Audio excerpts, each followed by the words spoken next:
男人按下快门，捕捉女人性感妩媚的瞬间，女人不再一本正经，而是在此刻充满欲望，极尽诱惑。可几天后，男人却因女人意外死亡，两人的秘密也随着女人的离开被永远埋藏。20年后，凯瑟琳成为英国著名的女作家，她刚刚获得英国皇家电视学会的杰出成就奖，这份荣誉也将她推上了顶尖作家的行列。凯瑟琳的丈夫事业有成，经营管理家族集团公司，对妻子宠爱有加，他们还有个听话的儿子。这天，凯瑟琳收到一本名字为《完美陌生人》的小说，扉页上写着“仅以献给我的爱子乔纳森”。凯瑟琳心中突然闪过一个陌生又熟悉的面孔，书中描写了一个放浪女人的情史，那些露骨的激情话语甚至身体特征正表明女主就是凯瑟琳。究竟是谁要揭开这段自己不为人知的黑历史？那个埋藏在心底多年前的秘密也再次浮现在她脑海中。儿子5岁那年，一家人来意大利度假，因临时公务，丈夫提前1周离开，留下母子俩。在沙滩上，身材火爆的凯瑟琳被一个年轻男子偷拍，她发现时并未生气，而是用温柔的气泡音问他 That's what I think you just did. I'm sorry.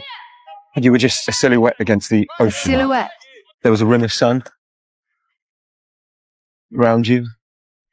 逆光将凯瑟琳的身体曲线勾勒得更加迷人。青春懵懂的乔纳森几乎窒息，他和女友一同来到意大利旅行，女友因家里有急事提前回到英国。无所事事的乔纳森只有一个人玩，似乎凯瑟琳也对乔纳森充满好感。他得知乔纳森女友提前离开时，马上提起了兴趣。凯瑟琳指尖缠绕发丝，万分妩媚，他的眼神也愈加游离，手指触碰酒杯，画出优美的弧度，更让乔纳森欲罢不能。临走前，凯瑟琳留下自己酒店的钥匙。深夜，乔纳森如期而至，凯瑟琳引导青涩的他度过了难忘的一夜。浪漫的回忆却让凯瑟琳半夜起来呕吐。原本只有两人知道的隐秘经历，为何在书中描写得如此清晰？究竟是谁要让自己身败名裂？终于熬到天亮，她拿起这本小说就要烧掉，却被丈夫拦下。Oh God, I'm being punished. Well, so say that, darling. Who is trying to punish you? I don't know. Who sent that book? Punish you in what way, darling? I'm gonna die. 凯瑟琳忏悔自己不是个好妻子，一直以来她和儿子的关系非常疏离。她解释自己有太多事想告诉丈夫，但不知该如何启齿。凯瑟琳将25岁的儿子尼克赶出家门，让他独立。原本罗伯特并不支持妻子的行为，然而最终他还是出于对妻子的爱，让儿子搬了出去。他安慰凯瑟琳不要内疚，他的行为只是让儿子能尽快独立，这一切只是凯瑟琳妒忌父子毫无障碍的亲密关系。凯瑟琳却始终和儿子之间横着一道难以逾越的鸿沟。同样，儿子也收到了这本书，他问起儿子对书有何看法，儿子说结局很爽，女主最后死了。凯瑟琳拦住儿子说，小说不该这样写。 She dies! It's pretty enjoyable too. She deserved it. She was a selfish bitch. 然而故事并非小说中那样，现实中男主角乔纳森却和凯瑟琳在一起的几天时间内意外离世，这也是凯瑟琳一直埋藏在心底不想提及的秘密。这些照片和小说全部来自于乔纳森的父亲布里斯托，是从业50年的优秀教师，他曾连续多年获得最受欢迎优秀教师的荣誉，他对教学全心全意，一片热诚。他原本的幸福却被儿子的突然离世打乱，妻子也陷入巨大的丧子之痛，得了癌症。9年前，妻子也最终离开了他。当他终于决定忘记那些伤心事，将南希的衣物让人清理完毕，却发现衣柜下面露出了南希的皮包，里面有他和儿子的合影，还有一支用过一半的口红。巨大的悲痛再次袭来，让布里斯托不能自已，突然从包里划出一些照片。热爱旅行的儿子喜欢记录旅途，里面除了儿子和女友的合照，后面还有一个成熟女人多张一丝不挂的照片。布里斯托克一眼认出，她就是大名鼎鼎的当代女作家凯瑟琳。儿子死后，南希禁止别人动她房间里的东西，最后南希直接住进儿子的房间，只有吃饭的时候才出来。布里斯托克每天能听到南希敲击打字机的码字声。今天布里斯托克终于有勇气走入尘封已久的屋子，他用钥匙打开抽屉，里面是一把匕首和一瓶摩斯，最里面是一本妻子写出的小说稿件，上面写着仅以此书献给逝去的爱子，书名是《完美陌生人》。布里斯托克认真读了这本小说，他明白了妻子写下小说和这些照片的意义。退休的校长看后认为小说写得非常精彩，他告诉布里斯托克可以把这本小说印刷100本后放到网上，他愿意帮布里斯托克完成这一切。很快小说就印出成品，校长注册了一个账号，计划挂在网上售卖，他打算让更多人看到这本书。然而布里斯托克却并不想这样做，他只想一个人看到这本书的内容。他先是将书快递给凯瑟琳，又去往百货公司以顾客身份找到凯瑟琳的儿子。作为对他热情服务的感谢，布里斯托克特意送给他一本小说，随后又将一个快递放在凯瑟琳丈夫工作的前台，让秘书转交。对妻子100%信任的罗伯特看到了这本小说，里面的照片更是吸引了他。一张张带有妻子私密部位的画面跃然而出。很明显，妻子也沉浸在对拍照者的献媚充满诱惑。他才想起这些照片应该是10几年前妻儿出行的那次意大利之旅，而这些照片的背后却隐藏着一个惊天的秘密。他拜托旁边的旅客帮忙照顾儿子，他要去洗手间。他在前面引路走入淋浴小木屋，男人也尾随进入。他们只是昨天刚在沙滩上认识的陌生人，懵懂的男孩却被熟女迷惑，深深沦陷。他提出也要和凯瑟琳一起飞回伦敦。I want to be with you. Well, you can't. Why? Because of a million reasons. 乔纳森追出说，我愿意为你做任何事，我已买好机票，一定要和你回去。原本只是玩玩的凯瑟琳现在只想甩掉这块狗皮膏药。她重新回到沙滩儿子身边，不知不觉沉沉睡去。醒来时却发现儿子坐着皮划艇进入海水深处，他大声呼叫救人。乔纳森毫不犹豫扑进海水中，奋力游向男孩。他拉住了皮划艇的绳子，一点点向海边游去。其他人也听到凯瑟琳的声音，纷纷去帮忙。众人将小男孩拉回，却唯独留下已经体力耗尽的乔纳森。大家围着得救后的男孩欢呼，乔纳森却看着离他越来越近的海岸，没了力气。凯瑟琳明明看到乔纳森的呼救，却无动于衷。此刻她宁愿这个男人能彻底消失。终于海滩上别人也看到了乔纳森在招手求救。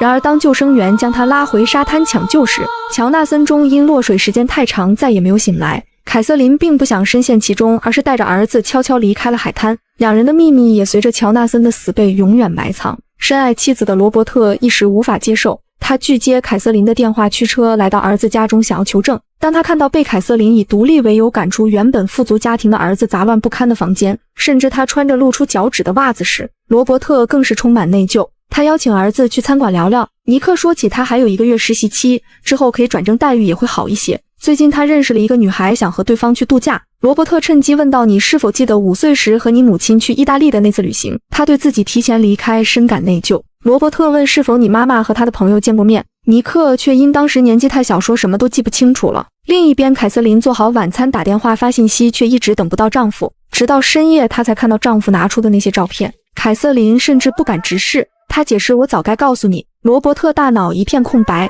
妻子在意大利之旅后重回职场，他总是出差，谁知凯瑟琳还有多少出格的事，难怪他总是拒绝和自己亲热。罗伯特只想知道拍照的是什么样的男人，以至于凯瑟琳带着儿子也毫不避讳。罗伯特问，小说是那个人写的吗？ He couldn't have. Then who did? I don't know his father. His father? I think.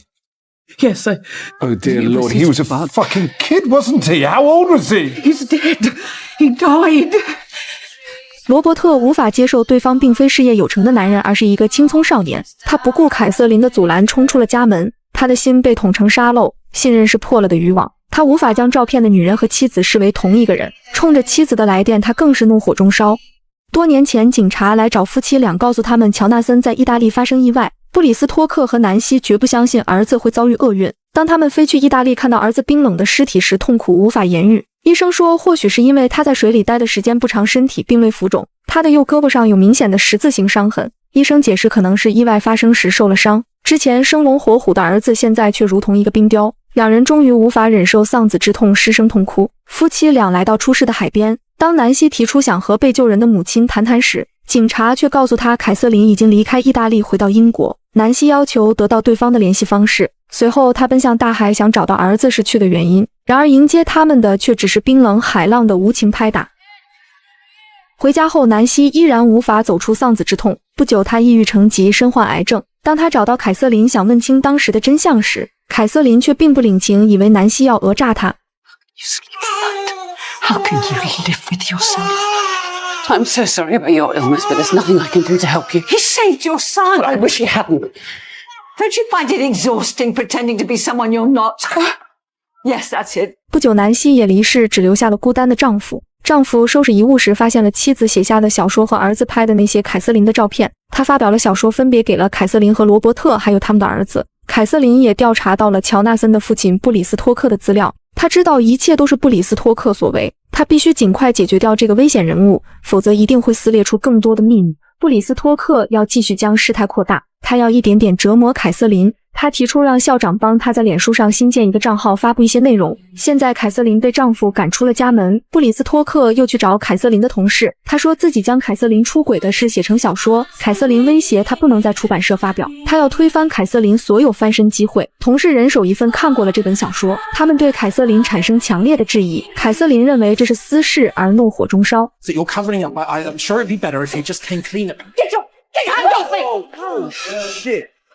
面对错愕的面孔，他落荒而逃。他打同事的视频也被发在网上，遭到众人指责。他多年积累的业界声誉轰然倒塌。布里斯托克还在脸书上新建了以儿子为人设的账号，发布儿子的日常，并关注了凯瑟琳之子尼克的脸书账号。尼克回关了他。为更好的伪装，布里斯托克查询了年轻人的网络语言，与尼克聊天，取得了他的信任。尼克沉浸在对方投来的倾慕之中，忽然传来了凯瑟琳的敲门声。布里斯托克关掉台灯，藏在角落。My husband's left me, and I'll probably be fired from my job. You've won! Do you hear me? You've won! I need you to listen to me. I have a right to be heard. This has to stop. No, nothing you do to me or my family is going to bring your son back.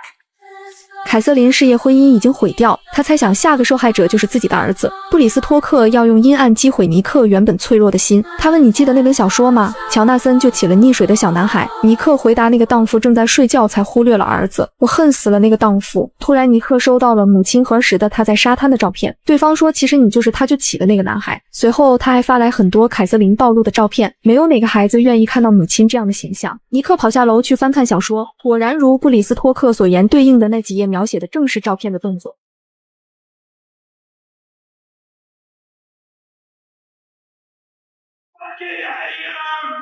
尼克难以接受这残忍的事实，母亲的形象轰然倒塌。凯瑟琳的丈夫罗伯特在完美陌生人的网站上留言，希望能弥补布里斯托克，并约好两人见面。布里斯托克决定要把刀子捅得更深，才能让凯瑟琳更加痛苦。他说自己的妻子南希已经去世，他生前唯一的希望就是能见到你的儿子，但你妻子不同意，还威胁他。罗伯特道歉，期待能得到布里斯托克的原谅。目前他们已经分居。他也因为妻子的冷血行为倍感煎熬。深夜，尼克给母亲打去电话，可接通后，尼克又没勇气开口。他撕心裂肺的痛哭，蜷缩在角落里沉沉睡去。不想被母亲继续鄙视的尼克被公司开除，未曾告诉给任何人。工作时间，他就跑去和社会渣子一起嗑药麻醉神经。清晨，凯瑟琳匆忙回家找儿子时，却接到医院的电话，尼克因嗑药中风，正在抢救。夫妻俩连忙跑去医院，幸亏抢救及时，他们轮流在重症监护室照顾儿子，等他醒来。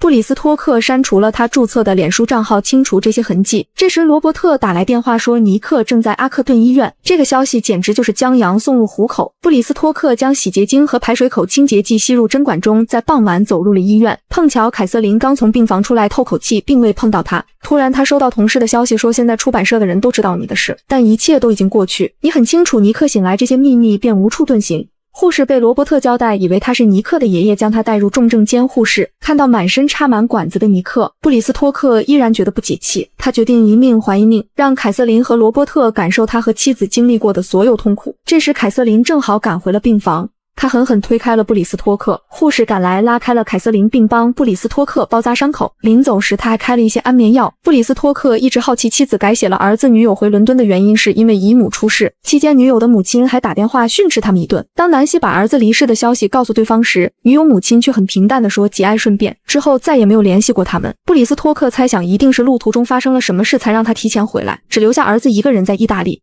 深夜，布里斯托克突然听到玻璃碎掉，他拿着棒球棍靠近门口，看到手握尖刀的凯瑟琳。他看起来精神恍惚又脆弱不堪。布里斯托克将安眠药碾碎放入他的水杯。凯瑟琳感叹南希写作手法绝佳，令人佩服，还顺手给了布里斯托克一个耳光。他大口喝下杯中水，完全不知危险正向他靠近。It's time for my voice to be heard. 那天我带着儿子在海滩上玩，你儿子偷拍我。夜里我们回酒店准备休息。或许是我忘记了拔掉门锁的钥匙，乔纳森潜入了我们的房间，他手持匕首捂住我的嘴巴，怕我呼救。他还将匕首划伤胳膊，让我吮吸流出的鲜血。他还恐吓我在大叫就用刀子划伤我的脸。忽然传来我儿子的哭声，我恳求乔纳森不要伤害我的孩子。我坐在床边安慰哭醒的儿子。等他睡着后，乔纳森拿出相机强迫我拍了那些照片。我求他赶快离开，乔纳森却变本加厉强暴了我。恶行整整持续了3个小时，我没有反抗，我没有呼救。生怕他会对我儿子动手。他临走前还逼我微笑，拍下他最后一张照片。 I would have given anything to watch him die. So, when he drowned, I walked away. That's the truth. 乔纳森的父亲却认定凯瑟琳在撒谎，他说我的妻子曾经找过你，但你并没有告诉他事实。凯瑟琳解释那时候他得了癌症，已经快死了。难道我要告诉他你已故的儿子强暴了我？我之所以现在告诉你，是因为我要你善罢甘休，放过我和我的儿子。乔纳森父亲却依然坚称你没有证据。凯瑟琳说他走后我收集了他的体液，还拍下我身上的伤痕，留着日后当证据，但我当时没有勇气报警，谁知道第二天他就死了。我不需要在法庭上被诬告撒谎说我引诱男人，所以后来我删除了所有证据。我回伦敦后发现我怀孕了，当时我和罗伯特迫切地想再要个孩子，但我不知道究竟是谁的。后来我把孩子拿掉。此时凯瑟琳突然意识开始模糊，刚才布里斯托克在她茶里放了安眠药，药效发作，她一头栽倒在地。布里斯托克叫来的士，慌张赶往医院。凯瑟琳强撑身体喝下放入冰块的一大杯咖啡，清醒了很多。她立刻坐上的士赶往医院。此时布里斯托克已经被护士带入 ICU。等护士走后，他拿出针管正要推入有毒液体时，尼克突然喊出妈妈，我想走。他睁开眼睛，似乎知道布里斯托克想要做什么。布里斯托克似乎看到了自己的儿子。真相击溃了他所有的执念，他放下了复仇的心魔。这时他遇到了罗伯特，布里斯托克说我错了，他告诉罗伯特事情的原委。当他走出病房时，却迎面碰到了凯瑟琳。 I'm sorry. Cat, I'm so sorry. 凯瑟琳失声痛哭，以为儿子被她害死。当丈夫告诉她尼克安然无恙时，凯瑟琳疯了一样跑入病房，看到儿子已经醒来，她悬着的心才放下。罗伯特追问布里斯托克为什么之前不告诉他，对方解释我也是今天才得知真相，毕竟没人相信自己的儿子会做出这样的事。 You gave me those photographs, and I felt sorry for you. I felt grateful to your fucking son. How could you not know? Why didn't you question it? No, Mr. Ravenscroft. Why didn't you? Doors closing. 布里斯托克将儿子拍摄的照片和完美陌生人小说及妻子的手稿全部烧毁，包括妻子的婚戒和他的旧毛衣也一同扔入火中。布里斯托克一直知道妻子美化了儿子的人设，夫妻俩都活在妄想之中。他们做这些事的唯一理由是出于对儿子的爱。突然他发现了照片角落有个身影，戴上眼镜才看到那是儿时的尼克。原来尼克那天看到了母亲被胁迫的事，只是懦弱的他不敢对任何人说出事实，而这件事也造成他一直和母亲有隔阂，无法亲近。